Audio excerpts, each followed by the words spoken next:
ایک انسان، ایک غار اور ایک ایسا پیغام جس نے تاریخ کا دھارا ہی موڑ دیا۔ کچھ لمحے ہوتے ہیں نا جو دنیا کو ہمیشہ کے لیے بدل دیتے ہیں۔ چلیں آج اسی کہانی کے گہرائی میں چلتے ہیں جس نے سچ میں انسانیت کا پورا نقشہ ہی بدل کر رکھ دیا۔ سوچیں ذرا، یہ دل دہلا دینے والے الفاظ ہیں نا، یہ بس ایک چھوٹی سی جھلک ہے اس دنیا کی جہاں سے ہماری کہانی شروع ہو رہی ہے۔ ایک ایسا زمانہ جسے دور جاہلیت کہا جاتا ہے، یعنی جہالت کا دور، جہاں انسانیت آپ کہہ لیں ایک گہری اخلاقی تاریکی میں ڈوبی ہوئی تھی۔ تو اس عظیم شخصیت کو سمجھنے سے پہلے یہ سمجھنا بہت ضروری ہے کہ وہ ماحول کیسا تھا جس میں انہوں نے آنکھ کھولی تھی۔ مطلب ایک ایسی دنیا جو اخلاقی اور روحانی طور پر بالکل بنجر ہو چکی تھی۔ 360 یہ کوئی معمولی عدد نہیں ہے، یہ ان بتوں کی تعداد ہے جو خانہ کعبہ میں رکھے ہوئے تھے۔ وہی کعبہ جسے حضرت ابراہیم علیہ السلام نے صرف اور صرف ایک خدا کی عبادت کے لیے بنایا تھا۔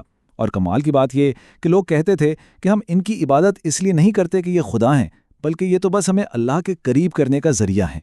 تو معاشرہ تھا کیسا؟ ہر طرف بت پرستی، چھوٹی چھوٹی باتوں پر قبائلی جنگیں جو نسلوں تک چلتی تھی، اور سب سے خوفناک بیٹیوں کو زندہ دفن کر دینے کی رسم۔ شراب اور جوا فخر کی علامت بن چکے تھے۔ کوئی مرکزی قانون نہیں تھا، کوئی اتھارٹی نہیں تھی، جس کی لاٹھی اس کی بھینس والا حساب تھا۔ مطلب کوئی رہنما نہیں، کوئی ہدایت نہیں، بس ہر طرف اندھیرا ہی اندھیرا۔ لیکن اسی گھٹا ٹوپ اندھیرے میں امید کی کچھ کرنیں بھی تھیں۔ کہاں؟ پرانی کتابوں میں، قدیم صحیفوں اور روایات میں، جو ایک آنے والے نجات دہندہ کی خبر دے رہی تھیں۔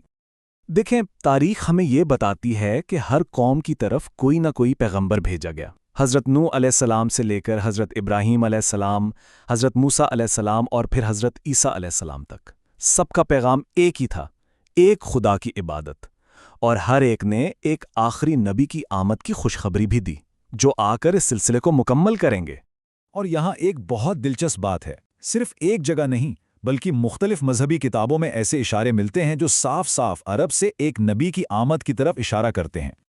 جیسے عہد نامہ قدیم میں فاران کے پہاڑوں کا ذکر ہے، جو مکہ کے ہی پرانے ناموں میں سے ایک ہے۔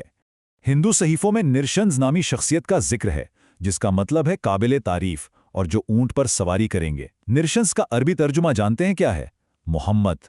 اسی طرح بدھ مت کی کتابوں میں میتیا کا ذکر ہے، جس کا مطلب ہے رحمت والا۔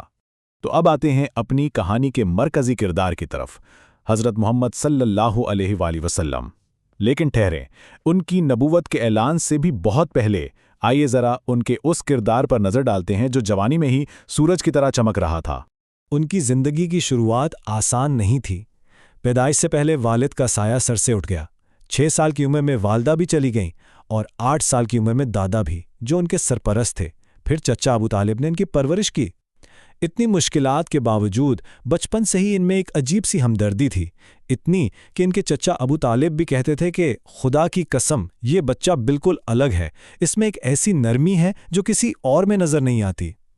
الامین، یعنی سب سے زیادہ قابل اعتماد، یہ وہ لقب تھا جو انہیں مکے کے لوگوں نے دیا تھا، اور صرف دوستوں نے نہیں بلکہ بتوں کی پوجا کرنے والوں نے بھی، یہاں تک کہ ان کے دشمنوں نے بھی وہ نے الامین اور الصادق یعنی سب سے سچا کہہ کر پکارتے تھے۔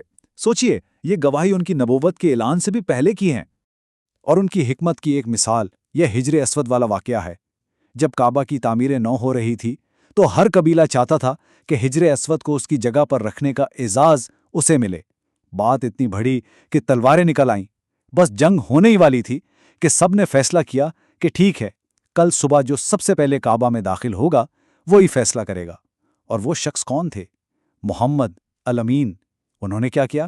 ایک چادر منگوائی، پتھر کو اس کے بیچ میں رکھا، اور ہر قبیلے کے سردار سے کہا کہ چادر کا ایک ایک کونا پکڑ لیں۔ سب نے مل کر اسے اٹھایا، اور انہوں نے خود پتھر کو اس کی جگہ پر رکھ دیا۔ کیسا زبردست حل تھا! خونریزی بھی ٹل گئی اور سب کی عزت بھی رہ گئی۔ یاد رہے، وہ ابھی نبی نہیں بنے تھے، مگر رہنما وہ تبھی بن چکے تھے۔ 25 سال کی عمر میں ان کی یہی ایمانداری اور دیانتداری تھی جس کی شہرت مکہ کی سب سے معزز اور کامیاب تاجر خاتون حضرت خدیجہ تک پہنچی، اور انہوں نے خود شادی کا پیغام بھیجا۔ یہ رشتہ کسی دولت یا طاقت پر نہیں بلکہ خالصتاً باہمی احترام اور کردار کی مضبوط بنیاد پر قائم ہوا۔ اور اب اب ہماری کہانی اس ایک فیصلہ کن لمحے کی طرف بڑھ رہی ہے جو نہ صرف ان کی اپنی زندگی بلکہ پوری دنیا کی تاریخ کا رخ بدلنے والا تھا۔ جیسے جیسے ان کی عمر بڑھتی گئی نا، وہ اپنے معاشرے کی حالت سے اور زیادہ پریشان رہنے لگے۔ وہ اکثر مکہ کے شور شرابے سے دور جبل نور پہاڑ پر ایک چھوٹی سی غار ہرا میں چلے جاتے تھے۔ وہاں تنہائی میں وہ کائنات کے خالق کے بارے میں سوچتے تھے اور اپنے لوگوں کی گمراہی پر غمگین ہوتے تھے۔ تو پھر کیا ہوتا ہے جب ایک انسان تنہائی میں ایک جواب تلاش کر رہا ہو اور پھر اسے وہ جواب مل جائے؟ 40 سال کی عمر، رمضان کی ایک رات، اور اچانک غار میں ایک روشنی نمودار ہوتی ہے۔